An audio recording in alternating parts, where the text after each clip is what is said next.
While recent disclosures of fraud in the Ministry of Humanitarian Affairs, which led to President Bola Ahmed Tinubu suspending his minister, Betta Edu, may be an insight into the level of official corruption hampering Nigeria's progress towards socio-economic development beyond the figures being mentioned. In this particular case, there is a growing view that the real damage will be long-term and eminently fatal. But some are saying that ordinary Nigerians can help to checkmate the ongoing plunder of the country's resources by knowing their rights and being more pragmatic in exercising their powers to arrest under the office of the citizen.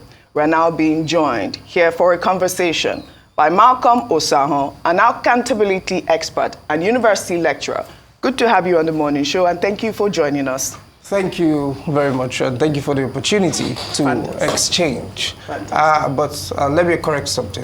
I am an EGovernment project planning and development expert. I train at the EGovernment Training Center. So I'm a lecturer, but I train on electronic government, anchoring on accountability and transparency of government processes. All right. Yes. So you help us understand what I have highlighted in my introduction. We're talking about the Ministry of Humanitarian Affairs. You have heard about the scandal. We've talked about it a couple of times here on the show, yes. And it's been ongoing in the news. The humanitarian minister was suspended. She was being fingered for alleged, conspiracy to divert funds into personal accounts. I mean, there's been a figure of 3 billion naira of COVID funds, and those funds were allegedly diverted into 9 accounts. One being that of Olubunmi Tunji-Ojo, Minister of Interior. Can you help us understand this, idea of, I guess they'll call it contract fraud at this point? Well, so to be honest, a lot you've said and a lot that you've highlighted, but you see, I cannot, to be very candid with you, speak about such. And the reason is this. I'm actually looking at progress and what we've been preaching from our EGovernment Center, what we've been teaching. And that's basically accountability, transparency for effective and efficient government, leveraging on ICT. But if you take the conversation straight to the humanitarian affairs, I can actually just propose or advise on how these things, how to probably get whatever is promised to the people. Talk about platforms to design, but not on the allegations. There's an investigation going on. I have no business, no knowledge, and what I would like to share basically is, just to promote the electronic government. That would have avoided a lot of these things. That is why. So help us understand that process. Okay, so EGovernment basically is leveraging on ICT to provide effective and efficient government services. And for us, let's take in the space of poverty alleviation. When you create a platform or you have a plan, a strategic roadmap, you start with the vision, and that's how we see it. For example, if the ministry decided to stay as a coordinating body rather than an implementing body, so they supervise rather than implement by creating a vision. For example, this vision would be as simple as whatever it takes, whatever is promised to the people by government gets to the people. A vision as simple as that. The question, how, comes, and it's one of the most difficult questions that people or government officials have found it hard to explain. So for example, I have this thing we call the 4 pillars of government interactions. So the first one is the G2C, that's the government to citizens, G government to government, G2B government to business, and G2E government to employees. So this is the 4 pillars that will run and plan your strategic directions for you to implement. Looking at the G2C, we believe if government that is citizen-centric, all the ideas and solutions around governments stays on improving the lives of citizens, it's easier, and then that government will grow. In the group of G2C, for example, you have every intervention agency implementing, or at states, at local government level, in one group, coming together to look at already existing platforms, already existing transformative tools, to address poverty, social and economic vulnerability, and threats to sustainable development. You look at every agency that is responsible comes together, and the goal there will be to create a platform. Imagine a platform that tracks and manages beneficiaries' data across the 774 local governments, 36 states and capital. Imagine a platform that can track and manage distribution of palliatives, whether monetary or in kind. Imagine a platform that can track and manage disbursement of financial aids, loans or grants. Imagine a platform that can track and manage loan recovery, because loan is actually a sustainability plan from government. It's supposed to go back and come back again. So if you take a loan, you pay back, and then it goes to another person. Imagine a platform that can track and manage the proportion of men, women, and children out of poverty. So you're not, because of alleviation of poverty, you shouldn't stay in poverty. At one point, you should graduate. Imagine a platform that can actually track student loan, because it's also an intervention. So one platform from the federal down states to capital, that you can see every process boldly, the amount that was budgeted, the amount that was disbursed, and everything. In this group, they meet to discuss this. The G to G, government to government. Now, poverty is multidimensional, and to understand multi-dimensional poverty, you must understand that it's people's lived experience. So you see poverty through the eyes of the protagonists. Who are the protagonists here? The experts in poverty. Who are the experts in poverty here?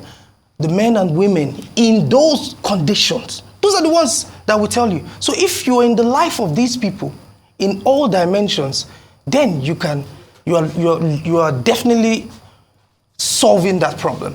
So in the G to G, you bring, now poverty is multidimensional, so you have food poor, you have education poor, you have housing poor.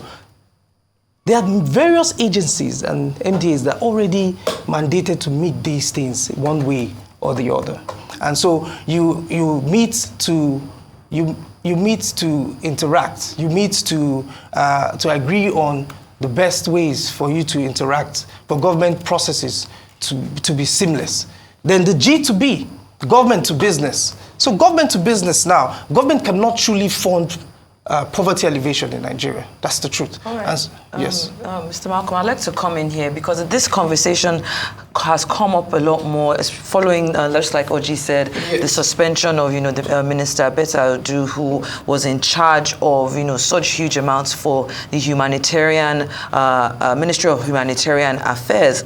However, I want to talk about specific e-government tools or platforms that you recommend for facilitating on the flip end, because the conversation for a long time was we have no idea who these beneficiaries are. We don't have a social register. That social register just seemed to be non-existent for a certain level of citizen engagement, for the citizens to be able to know that this exactly is where these monies are going. So in your opinion, as an expert in yes, e-government, yes, are there specific tools that match up to global operating standards or platforms that you recommend for facilitating citizen engagement in oversight and reporting corruption and actively participating in the accountability process? And I want to also juxtapose that with even the collection of data as it is in Nigeria. We know in banks, we have technology in banks. Fantastic. Fintech seems to be doing really Fantastic. well. But for some reason,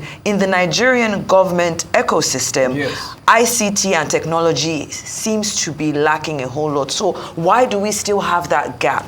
So you see, one of the reason for this gap in government is because of the fear of ICT in enabling these processes. And that's why when we talk about, when I said awareness, we try to create some form of capacity building to explain to these people that your job will not be lost. And then whatever you're fearing, it's not true. If you are really keen on doing this job, then welcome ICT. But you asked the question and based on maybe a tool that can be used to do this. The truth is, it all depends on the vision. We Nigerians will build it. If I try to advertise one tool or this, no. All that matters is build a tool to answer the problem. For example, you mentioned the National Social Register. That could be the source of truth. You don't need to do any validation process. You build a tool that shows that this person has ownership to the National Social Register with some sort of social security number that is directly focused on the poor and vulnerable, working with the banks, that is interoperable with both BVN and NIMSI. Such, you already know if this person is real, if Adamu is Adamu, or if John is John. It's straightforward. These tools, you don't have any already. Nigeria is a very unique country, very unique space, and we have experts here. EGovernment experts, social protection experts, humanitarian aid workers, people that are in government, even in the civil service, that understand these things. And if you come together, leveraging on ICT to try to create a platform, a dashboard that everybody can see and ask questions, report, and show. So if, for example, how you say in the ministry, maybe the delay is from the director. If there was a system where you send something to a lower subordinates and you're supposed to act on it, on the system, the director can see that, okay, this document came to you and it's still is on red already. It's 5 minutes. You ought to have attended to this document. A red light beeps and says, okay, this man is wasting time on this. Everybody can see that the delay is from this angle. It's as simple as, let's say if you had tinted permit issue, for example, let's say tinted permit was still an issue, and then you go to the police and you say you want tinted permit. Some people say it comes out immediately. Some people say you have to see the police for it to come out. But a case where you don't see anybody, you sit in your home and you apply with all the required documents. Documents have barcodes that could scan, and then you apply online, and they scan everything, and in 5 minutes you get your permit. You don't get to see anybody. There's nobody to talk to say, how far, drop me 10,000. You've already curbed corruption. You've already solved problem. Leveraging on ICT. It is, I don't know, it is the best way for government to go. And even looking at all the 8-point agenda by this administration, beautiful. But the success of that would mostly be if you leverage on ICT.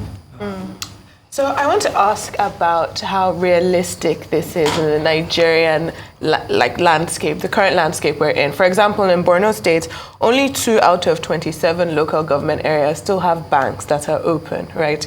And so if we're saying that we have, and you earlier said that you don't need a validation process, but even abroad, when you apply for these things, there is a validation process because that infrastructure is already in place. So how do you now have it in Nigeria where you have a large number of people, especially in rural areas, that are unbanked? We have insecurity in areas, and we have people who do not even have access to the internet and to this technological infrastructure. So I did not say you don't need a validation process. Okay. I said the creation of this platform will automatically validate the source of truth, which in the case of this, the source of truth will be the NSR. The system that you will create to validate it, because each of this person or individual that has ownership to this NSR will be, its details will be interoperable with BVN and NIM. Those are unique identifiers. And you've already singled out who this person truly is from the number. Now, the case of maybe Borno State that you said, say that again, 2 local governments? Yeah, only 2 out of 27 local government areas has an open bank. Fantastic. Now, obviously, you don't have to only work with commercial banks. There are other, what do they call them? Where you have this, I don't want to... Microfinance banks. Yeah, but even including microfinance, it's due to insecurity. It's not that the banks didn't exist before, but due to insecurity, only 2 out of 27, according to the government, only two out of 27 local government areas have financial institutions that they can access. So when we're talking about like what's on ground in Nigeria, how realistic is it if we have just one system? So I think one of the things we can always start, you can't solve all the problems. The truth is, at the end, this will curb insecurities because you get to know individual, where they are, who they are, and what they're doing in a way. But the truth is to start small. Quick wins, lowest hanging fruit. If you can do it in this state, you replicate in this state, you replicate in this state. Though it's a national deployment process, but you replicate. And then at the long run, you're there. Because you cannot, if those insecurity issues are already existing, and this is 2 banks that we can work with, we find a way. That is why we think. That is why we have a group. That is why the strategic approach is most important. And that's why these 4 pillars that I have discussed, I didn't get to the 4th one, which is the G2E, government to employee. All of these are very important. Well, government to employees. Well, you've talked a lot about different things, transparency, accountability, and all of that. Yes. It all sounds fantastic. But like Adeswa has just highlighted, the fact remains, about 20% of Nigerians are unbanked, not just in Borno State. Yes. Data is inaccurate. We are still trying to get our census. Now, just assume that we have this platform that you have talked about. Yes. How do we even enforce those laws? In fact, as we speak, like I highlighted earlier, we have proof, we have documents. Yes. That the chief of staff wrote a letter approving 3 billion naira. We have seen we have traces of information. We have paper trail. Yeah. Paper trail. Okay. Is it enough to just have a platform for transparency? What about enforcing those laws? How do we, as Nigerian citizens, take up our right in that field? So, okay, let me start from the angle of government here before the view from citizens. It's not all ministries that should be implementing. You can stay as a supervisory body and have one goal, one focus. As simple as what I've mentioned. Whatever is promised to the people, gets to the people. If you stay focused on just that particular vision, then it's easy to create solutions around it. Now, you create policy frameworks. That is the job of ministry. You sit down with other agencies that are implementing. Your own is to just make sure that, look, I'm here to regulate. And it's not that I have to be money that are for beneficiaries has to be with the ministry. No, rather operational cost on how to monitor these things. So you're creating a monitoring, evaluation, and management dashboard that monitors all these processes. Create policies that guide it, and then all of this is just political buy-in, top-level buy-in, and once you have this, and with all I have seen so far with this administration, these are things that the president will welcome. All right. Well, Malcolm, Oseahon, I wish we had more time to elaborate on your, points here. Very valid points. We hope, and we wish you well. We hope that, you're able to help us start that platform for transparency. Definitely. Thank you very much. Thank you very much. I appreciate it. Thank you.